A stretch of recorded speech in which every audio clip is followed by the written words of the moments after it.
Good afternoon and welcome to the Midday News. Here's what we have in the bulletin. Health Ministry and IGL at odds over plans to supply medical oxygen during COVID third wave. Government embarks on a major vaccination drive out west amidst COVID-19 spike. And later in sports, reggae boys less than 9 hours away from start of 2022 World Cup qualifiers. I'm Shane Masters. Here are the details.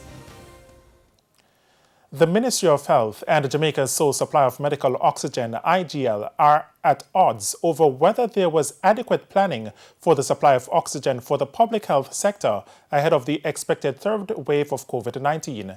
It follows a scare last weekend when all public hospitals reported dangerously low levels of oxygen, with some running out of a life-saving gas. It's a tale of two press releases.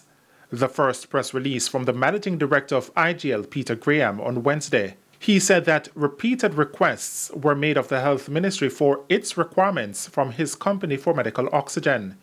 He, however, said he did not receive a response.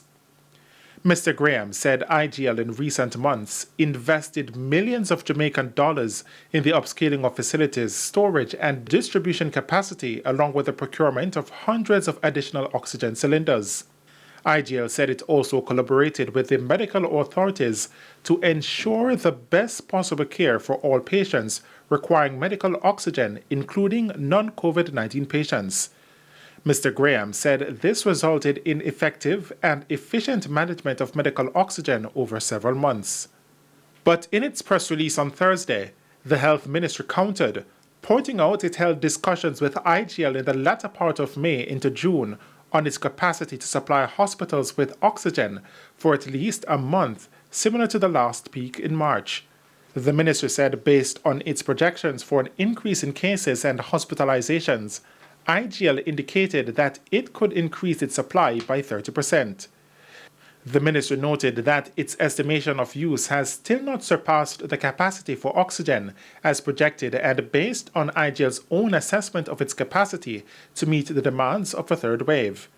The ministry pointed out that the issue that affected supply, therefore, was based on the break in the supply chain due to the declaration of force majeure and need for IGL to find, in a relative short period of time, a secondary supplier. The government is embarking on a major vaccination drive in Western Jamaica amidst a spike in COVID-19 cases.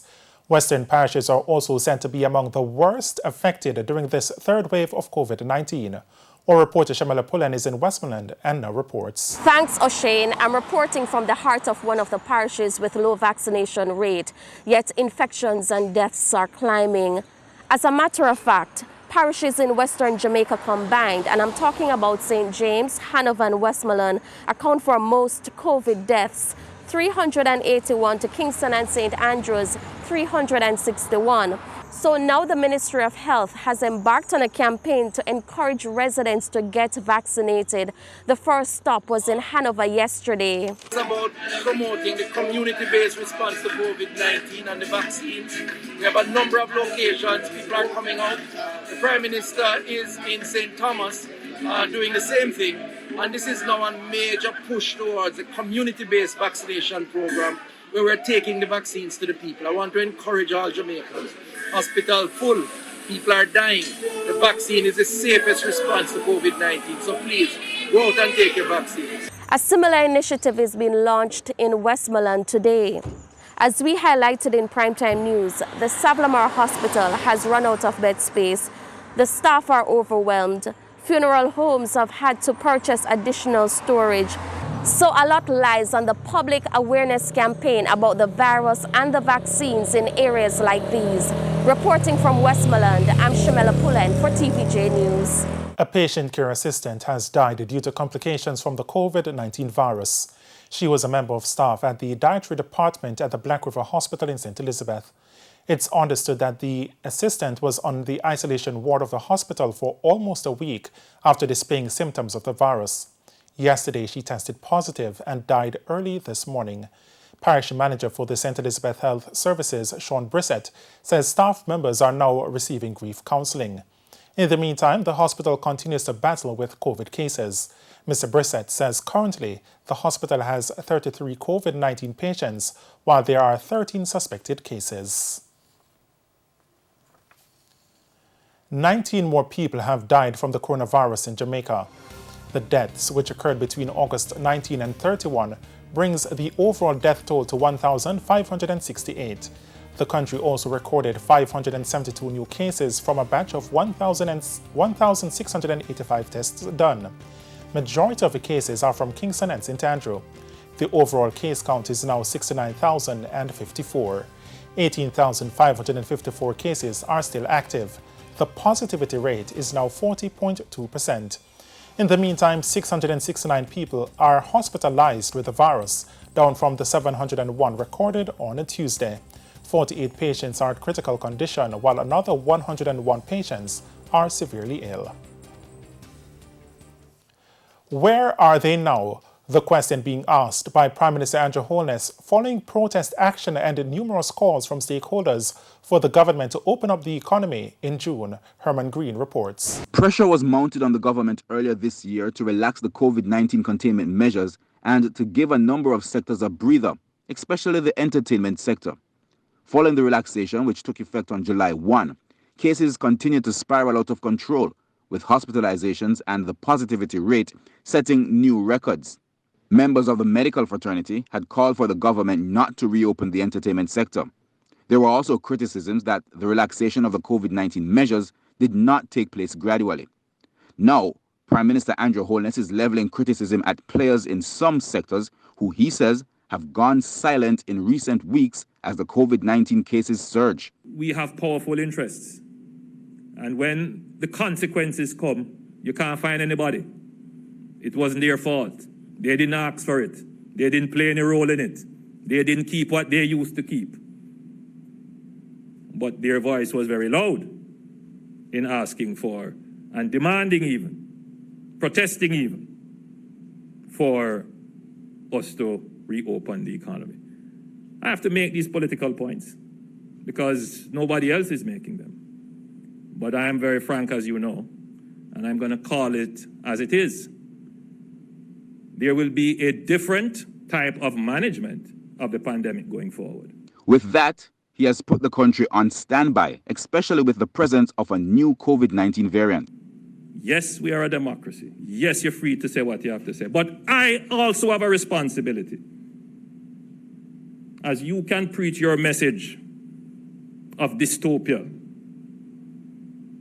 and disruption and subversiveness, I will be as loud, I will be as strong in preaching the message. Herman Green, TVJ News. And it's time for a break here on the Midday News. Stay with us. More stories when we return. Welcome back to the Midday News. Reactions to the government's decision to extend the no movement days for another 2 weekends. Prime Minister Andrew Holness says the decision was made based on the advice of the Health Ministry. The issue was discussed on the morning agenda on Power 106 FM. Key players from the medical and business communities are singing high praises for the move taken by the government to extend the no-movement days. President of the Jamaica Medical Doctors Association, Dr. Mindy Fitzhenley, believes the lockdown is a step in the right direction.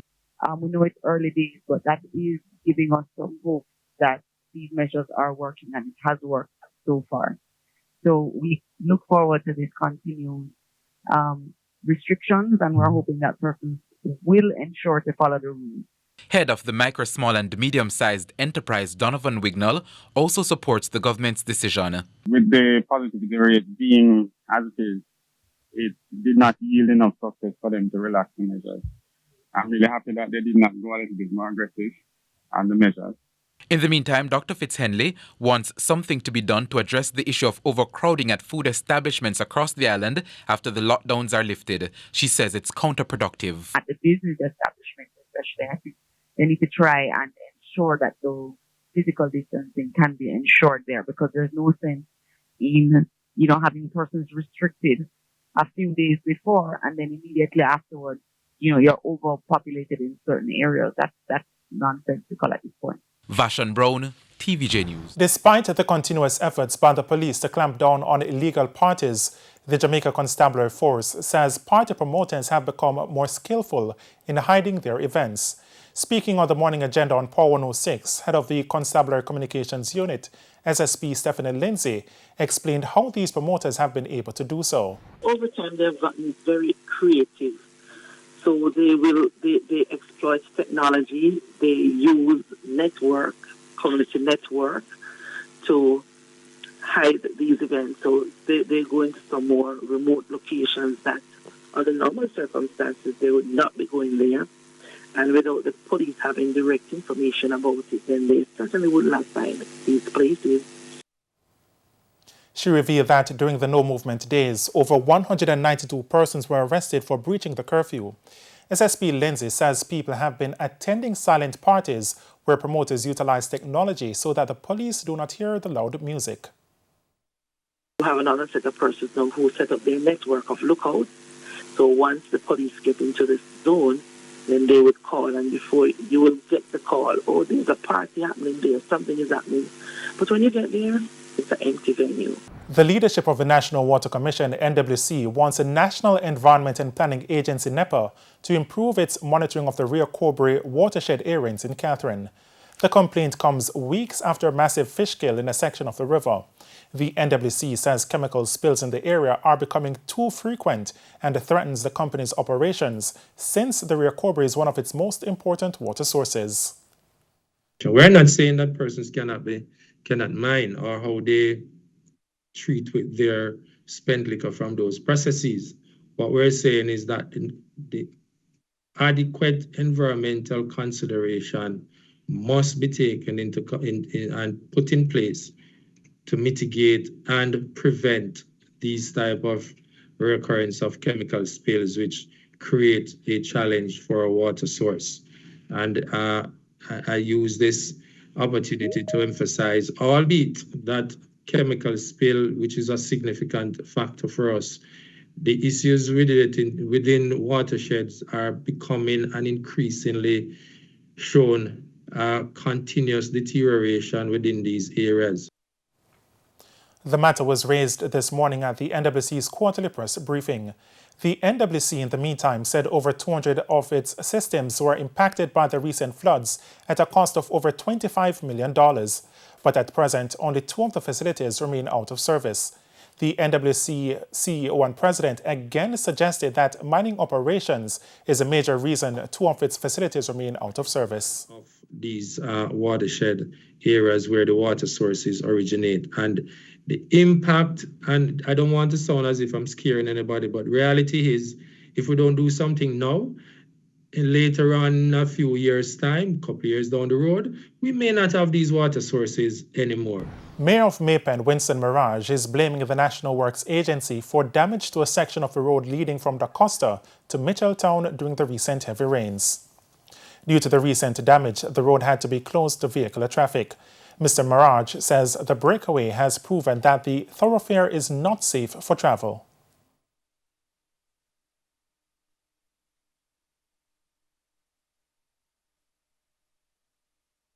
This is a culvert that I've been asking the National Works Agency to replace from the moment they were rehabilitating the road surface 2-3 years ago. I indicated to them that culvert has been there for quite a while and it has fallen. And what happened? That drain is where all the water from the Lionel Town housing scheme leads across that road to go to the sea. So this is the outcome now, eh? Mr. Mirage says motorists should use alternative routes leading to Mitchelltown via Salt River and Dawkins Bend. I'd just like to urge these truckers not to traverse that section of road. It's dangerous, and if they collapse, we're not responsible. because we already put caution tape and blocked the road off. And it's now time for the Business Minute. Here's Cody and Barrett. In the world of business, the National Commercial Bank, NCB, says the public rollout of its digital currency wallet will be in November. The wallet will be used to retail the Bank of Jamaica's central bank digital currency CBDC. The public rollout will follow test within the bank and with select account holders starting this month.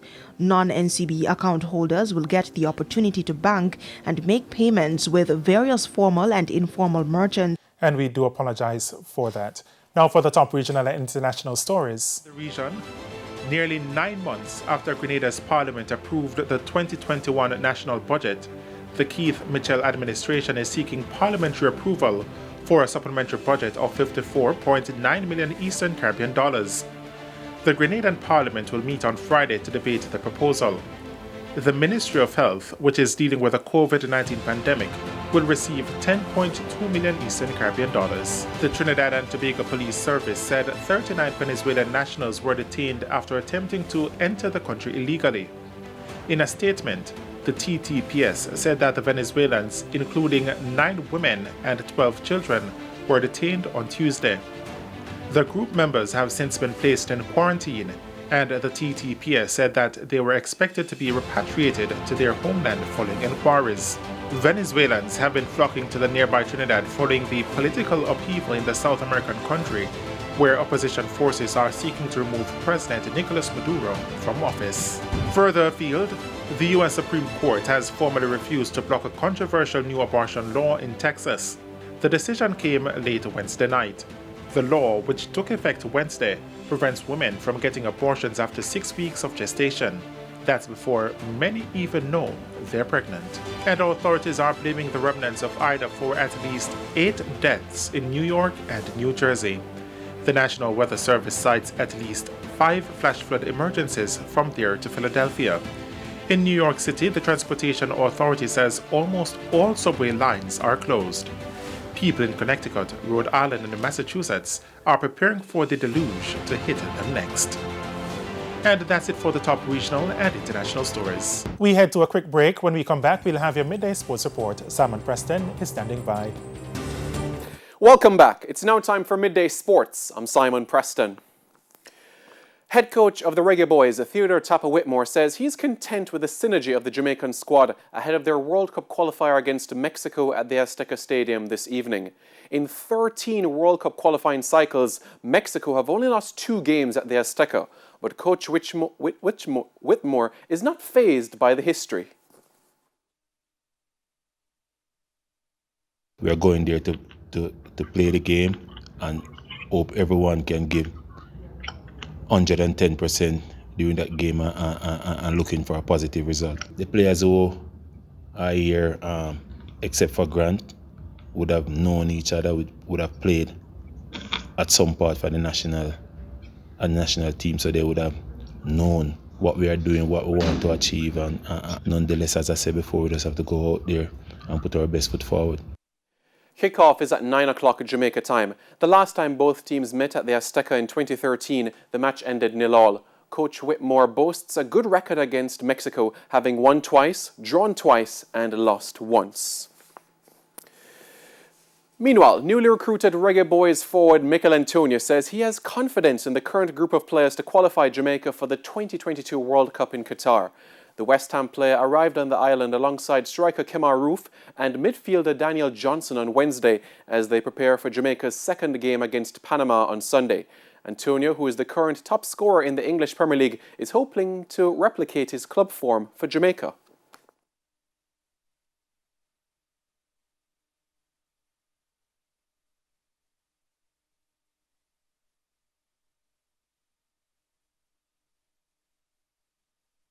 Yeah, definitely. I feel that there's a good opportunity now to get into the World Cup.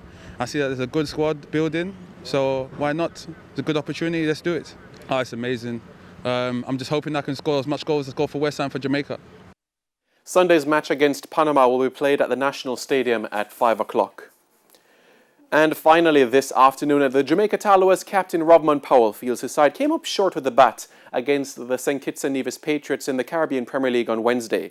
The Tallawahs lost by 6 wickets to suffer their second defeat of the tournament. The Talawas first posted 166 for 8 before the Patriots got to their target with 14 balls to spare.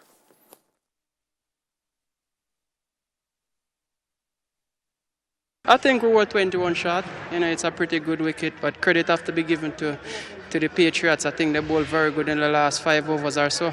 Yeah. As I said, we are 20 run short.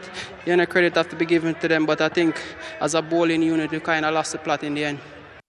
The Talawas will next be in action on Sunday against the Trinbago Knight Riders. And that is it for your Midday Sports Report. I'm Simon Preston. Ashane, it is over to you. Thanks, Simon. And that's the Midday News. I'm Ashane Masters. Join us at 7 for Primetime News. On behalf of the News, Sports and Production teams, good afternoon.